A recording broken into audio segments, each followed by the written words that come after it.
teman-teman, hari ini kita akan belajar tentang akuntansi manajemen dan lingkungan bisnis. Ada yang tahu perbedaan antara akuntansi manajemen dan akuntansi keuangan? Untuk menjawab pertanyaan tersebut, mari kita simak video dengan seksama. Di sini ada perbedaan akuntansi manajemen dan akuntansi keuangan. Akuntansi manajemen berfokus pada pengguna internal, sedangkan akuntansi keuangan berfokus pada pengguna eksternal. Nah, yang jadi pertanyaan adalah, siapakah pengguna internal dan siapakah pengguna eksternal? Nah, jawabannya adalah pengguna internal adalah manajemen dalam sebuah perusahaan, sedangkan pengguna eksternal adalah pemerintah, investor, dan kreditor. Selanjutnya, akuntansi manajemen tidak terikat standar akuntansi, sedangkan akuntansi keuangan terikat dengan standar akuntansi. Adapun di atas, akuntansi manajemen sifatnya rahasia dan non-publik, artinya laporan yang dibuat oleh akuntansi manajemen hanya cukup untuk internal. Sedangkan akuntansi keuangan sifatnya publik dan transparan, jadi kita bisa menemukan laporan keuangan di internet atau di Bursa Efek Indonesia. Dan terakhir, untuk akuntansi manajemen bersifat orientasi masa depan, sedangkan akuntansi keuangan bersifat orientasi pada hasil historis.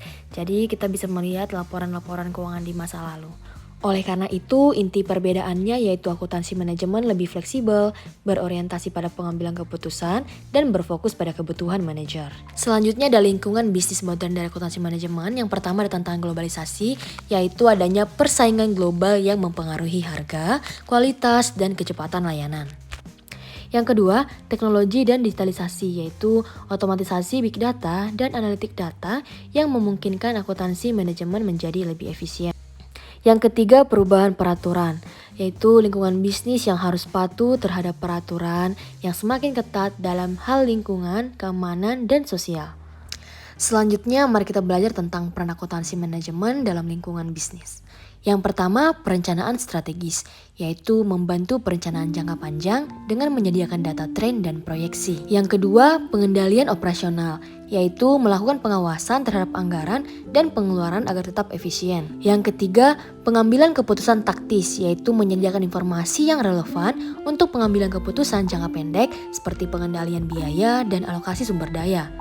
Yang keempat, evaluasi kinerja, yaitu mengukur kinerja operasional dan keuangan untuk memastikan pencapaian target perusahaan. Alat dan teknik dalam akuntansi manajemen. Yang pertama, analisis biaya volume laba, yaitu untuk mengevaluasi bagaimana perubahan biaya dan volume mempengaruhi laba. Yang kedua, anggaran, yaitu sebagai alat perencanaan dan pengendalian biaya dalam perusahaan. Yang ketiga, analisis varians, yaitu membandingkan anggaran dengan hasil aktual untuk mengidentifikasi area yang perlu diperbaiki. Yang keempat, pengukuran kinerja non-keuangan seperti kepuasan pelanggan dan inovasi produk untuk evaluasi menyeluruh. Yang kelima, analisis diferensial, yaitu membantu memilih antara beberapa alternatif. Di bawah ini, contoh kasus peran akuntansi manajemen dalam respon terhadap perubahan lingkungan bisnis. Nah, contoh kasusnya adalah sebuah perusahaan yang beralih ke digitalisasi produksi untuk memenuhi tuntutan pasar yang berubah.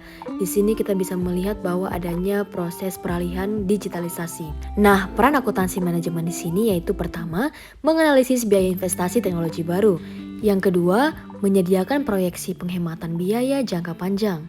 Yang ketiga, menilai dampak perubahan pada kinerja dan profitabilitas. Sehingga dapat kita simpulkan, peran strategis akuntansi manajemen adalah bagian integral dalam pengambilan keputusan dan adaptasi terhadap perubahan lingkungan bisnis. Manfaatnya yaitu memberikan wawasan yang mendalam, meningkatkan efisiensi, dan membantu manajer membuat keputusan yang berfokus pada pertumbuhan jangka panjang. Dan untuk tantangan kedepannya yaitu akuntansi manajemen perlu terus beradaptasi dengan perkembangan teknologi dan tuntutan pasar yang dinamis. Baik, cukup sekian untuk materi hari ini. Kita lanjut ke sesi tanya jawab. Apabila ada pertanyaan, boleh langsung bertanya di link diskusi, di link grup atau komentar di bawah ini ya. Sekian dan terima kasih.